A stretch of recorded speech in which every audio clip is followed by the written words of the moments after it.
नमस्कार दोस्तों, आप सुन रहे हैं ऑडियो पॉडकास्ट जहां हम लाते हैं पंचतंत्र की बुद्धिमत्ता से भरी नैतिक और प्रेरणादायक कहानियां। आज की कहानी है टिटिहरी का जोड़ा और समुद्र का अभिमान। ये कहानी हमें सिखाती है कि अहंकार चाहे कितना ही बड़ा क्यों ना हो, एकता, धैर्य और दृढ़ संकल्प के आगे वो टिक नहीं पाता। तो आइए सुनते हैं ये प्रेरक पंचतंत्र कथा। समुद्र तट के एक भाग में एक टिटिहरी का जोड़ा रहता था। अंडे देने से पहले टिटिहरी ने अपने पति को किसी सुरक्षित प्रदेश की खोज करने के लिए कहा। टिटिहरी ने कहा, यहाँ सभी स्थान पर्याप्त सुरक्षित है, तू चिंता न कर। टिटिहरी, समुद्र में जब ज्वार आता है तो उसकी लहरें मतवाले हाथी को भी खींचकर ले जाती हैं, इसलिए हमें इन लहरों से दूर कोई स्थान देख रखना चाहिए।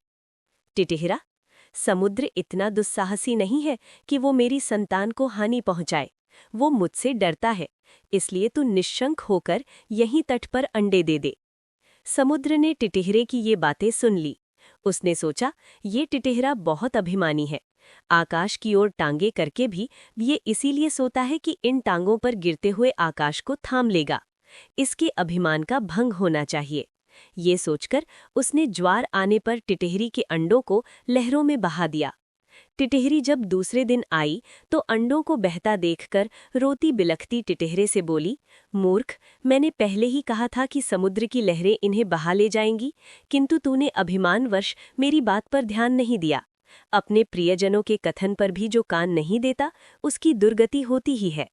इसके अतिरिक्त बुद्धिमानों में भी वही बुद्धिमान सफल होते हैं जो बिना आई विपत्ति का पहले से ही उपाय सोचते हैं और जिनकी बुद्धि तत्काल अपनी रक्षा का उपाय सोच लेती है। जो होगा देखा जाएगा कहने वाले शीघ्र ही नष्ट हो जाते हैं।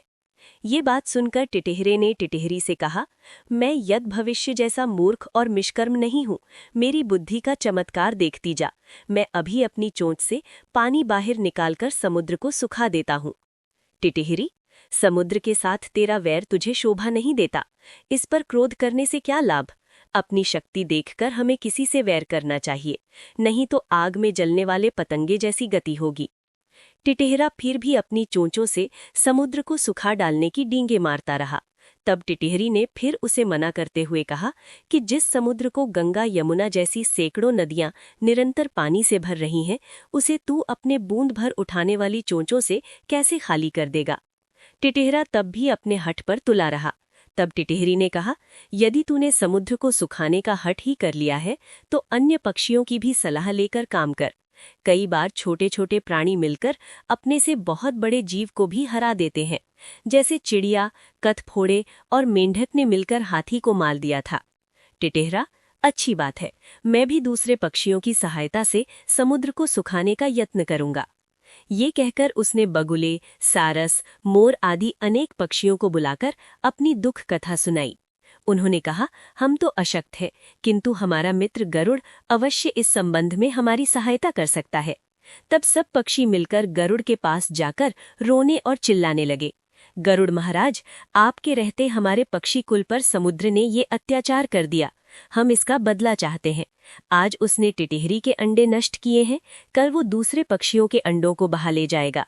इस अत्याचार की रोकथाम होनी चाहिए, अन्यथा संपूर्ण पक्षी कुल नष्ट हो जाएगा। गरुड़ ने पक्षियों का रोना सुनकर उनकी सहायता करने का निश्चय किया। उसी समय उसके पास भगवान विष्णु का दूत आया। उस दूत द्वारा भगवान विष्णु ने उसे सवारी के लिए बुलाया था। गरुड़ ने दूत से क्रोधपूर्वक कहा कि वो भगवान विष्णु को कह दे कि वो दूसरी सवारी का प्रबंध कर लें। दूत ने गरुड़ के क्रोध का कारण पूछा तो गरुड़ ने समुद्र के अत्याचार की कथा सुनाई। दूत के मुख से गरुड़ के क्रोध की कथा सुनकर भगवान विष्णु स्वयं गरुड़ के घर गए। वहां पहुंचने पर गरुड़ ने प्रणाम पूर्वक विनम्र शब्दों में कहा, भगवन, आपके आश्रम का अभिमान करके समुद्र ने मेरे साथी पक्षियों के अंडों का अपहरण कर लिया है। इस तरह मुझे भी अपमानित किया है। मैं समुद्र से इस अपमान का बदला लेना चाहता हूँ। भगवान विष्णु बोले, गरुड़, तुम्हारा क्रोध युक्तियुक्त है। समुद्र को ऐसा काम नहीं करना चाहिए था। चलो, मैं अभी समुद्र से उन सब अंडों को वापस लेकर टिटिहरी को दिलवा देता हूँ। उसके बाद हमें अमरावती जाना है। तब भगवान ने अपने धनुष पर आग्नेय बाण को चढ़ाकर समुद्र से कहा, दुष्ट, अभी उन सब अंडों को वापस दे दे, नहीं तो तुझे क्षण भर में सुखा दूंगा। भगवान विष्णु के भय से समुद्र ने उसी क्षण अंडे वापस दे दिए।